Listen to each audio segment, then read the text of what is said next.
All right, here we go. Indicator number 4. Welcome back, everybody, to our 10-day challenge. I'm Tom Miller. With me always is Lauren Waters. We are talking high performance. Lauren, how are you?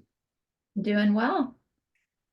Lauren and I were just saying this indicator, number 4, right? Just like we talked about 3, it's very people oriented. And in your organization, right? I mean, that's schools and hospitals have the most human beings in them. And so to be really strong as an organization, you have to have the right people in the right positions. So when you download or when you buy this book and when you get a copy of the book, you can go to 10indicators.com and do that. Every indicator has its own assessment tool. So after you're done reading through the chapter of what it means and what it looks like, you can assess yourself and it shows like this. And then you could write out, your action steps, what am I going to apply and change and teach? And as Lauren mentioned in other sessions, the book is really, it's meant to be a school improvement plan and a personal growth plan so you write your notes here and then you take your notes and you actually start to prioritize. So it's such, it was really intentionally built this way so that school leaders can carry it around, and you know it's not that big and heavy, so you can have this all the time, and you could just go right to a chapter or right to an indicator and say, oh, what's the next steps that we should take here around this. So indicator 4, Lauren, can you put up the substandards for indicator 4? And so this is really focusing on sustaining high quality administrative teaching and support staff. So everybody in your organization needs development because it's the only appreciable asset are the people. We spend hundreds and I'd say hundreds, tens of millions of dollars on the facility, and it's falling apart right as soon as you build it because everything's just vibrating, and it's everything needs to be fixed all the time.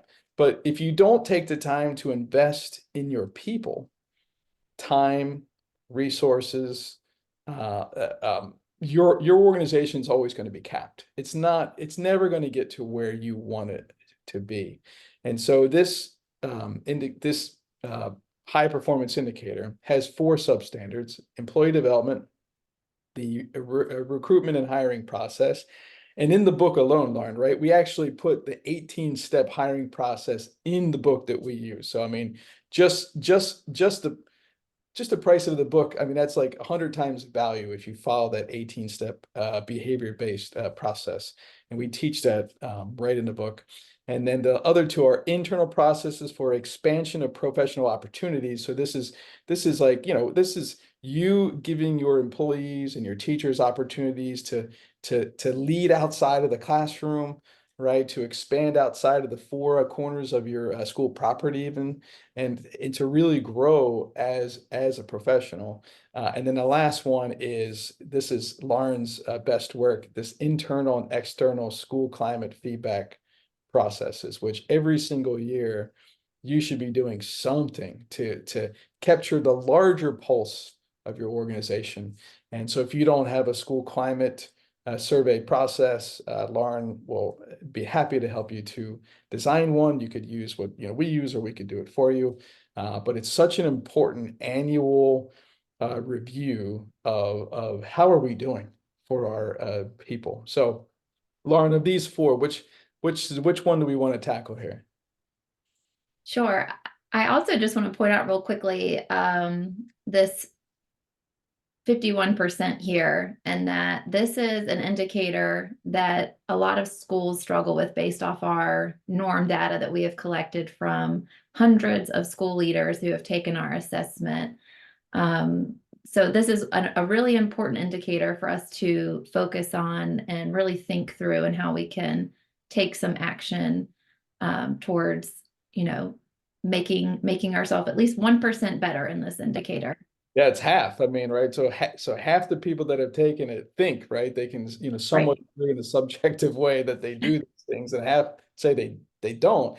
And that lines right up to, if you look at any, Gallup poll data or like employee data, like across the country right now, like this lines up. I mean, 70% of people feel like they're not valued. Only a third actually get feedback on their jobs. And this lines exactly up to what this indicator is all about. It's really taking care of the people you serve if you're a head of school or a supervisor. Yeah. And you mentioned the school climate feedback that we have done for a lot of our schools. And I would say this employee development is an area that comes up a lot. Teachers feeling like they're not getting the feedback that they need. A lot of times, as principals or executive directors, we let our day-to-day tasks keep us behind closed doors. And so that's feedback that we are often seeing is they want to see the leaders out in the building and they want to be receiving that feedback from you, and they want to know where they are in the picture for the future. How can they continue to grow, whether that be through organizational advancement or, as you mentioned, other professional opportunities outside of their classroom. Yeah. So if you look at the four indicators that we've touched on so far over this, a 10-day challenge. So, day one, we did a mission and vision. That's why we exist and where are we going.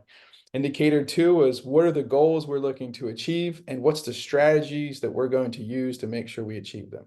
Indicator three is, okay, now how do we look at the results from our assessments and make a new plan, and to really start to help our teachers understand how to take that next step and analyze the data. And indicator four is like is almost as narrow as you can get. Like, this is daily employee development. This is providing feedback. This is making sure you have a supervision ratio that's even like somewhat like when I hear about some leaders, they're supervising 50 to 60 people. I mean, there's no way humanly possible that you can provide effective feedback to 50 or 60 people. I'm sorry, if you think you do it well, odds are you don't. Go ahead and ask your people, do a climate survey and see if they're happy, right? But I mean, maybe, 12 to 1, 15 to 1 at the max. So you can get in the classrooms, right? And give professional adults feedback on how they can improve. If your expectation is that your teachers give kids feedback every day, well, gosh darn it, like they got 25, some of them have hundreds of kids. You should be able to get in there and even if it's a post-it note, and we talk about some of the processes in the book, some ways to give feedback, and different types of feedback are right there for you. But that's such an important aspect of this, is that what Lauren said, sometimes as admins we get stuck in our offices because problems happen. I get that. However, you only have your people on campus for 7 hours per day.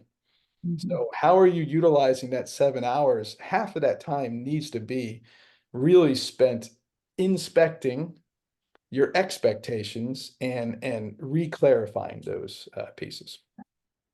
And I just want to point out, Tom, another common kind of pitfall that we see with the schools we work with is school leaders sometimes have a hard time delegating tasks out. And I think that's where that skill is really crucial in order to have the time to develop your team the way you need to. Yeah.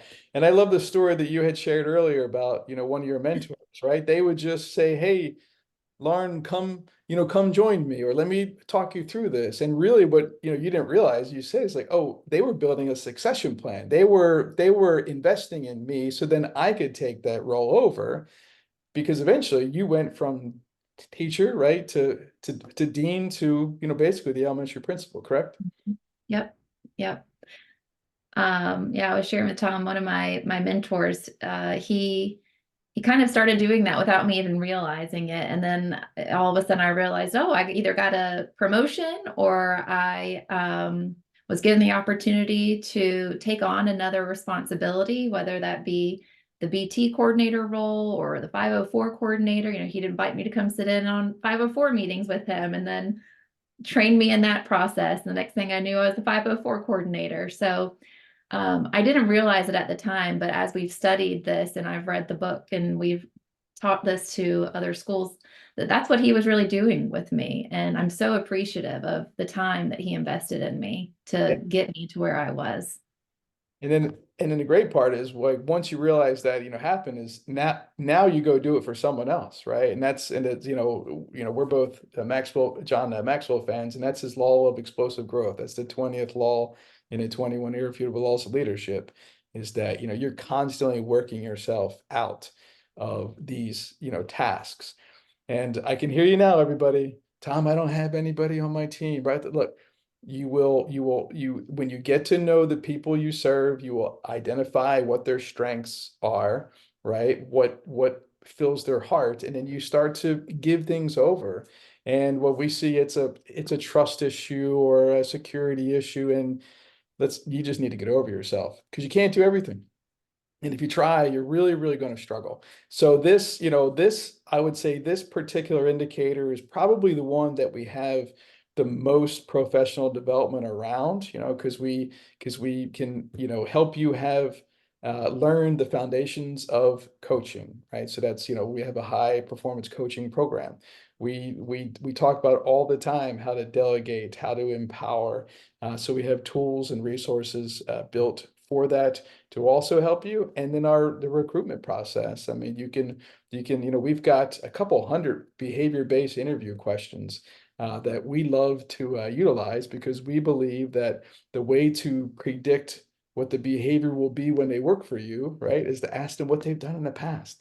So we ensure that all of our interview questions are behavioral based and are aligned, to the value. So if this particular indicator, and it's okay if it's low, it's okay. But what I'm going to say is, find a way, find a system you can, invest in one of our programs to help you really, really build out this one, because your school is only going to be as successful as the individuals that are leading classrooms, that are leading meetings, and are building strategies.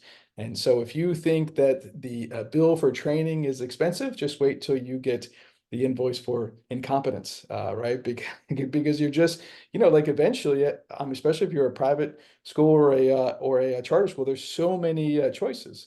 And so, like eventually, folks may come to you because they really love your mission and your vision and what you want to do. But if you're not executing on those strategies and those goals, eventually someone's going to find a different place to work and learn. And then all you're going to be left with are the untrained and the unmotivated and the really transient. And that's not what you want. That's not going to create a high performing organization. So if you haven't downloaded or taken the assessment, go to 10indicators.com, get a copy of the book, take your assessment, share the link for your whole team to take the assessment, and start building some common language and common conversations around each of these indicators, especially indicator 4. And just really go ask your top employees, hey, how well are we doing with employee development? How well, what's our plan for recruitment? And where do you see yourself in the future, right? I mean, so if someone doesn't see themselves in the future, right, of you at your school, they're going to go find a school that they will see themselves in the future at, and that's not what you want. You don't want to lose your best people. So take your assessment and have that conversation with your team immediately. Have it this week. No delay. All right.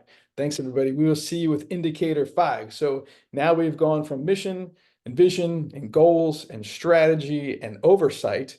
Now we're going to start to go into the most powerful force in your entire organization, Lauren, culture, right? We're going to talk about culture next. All right. See you tomorrow.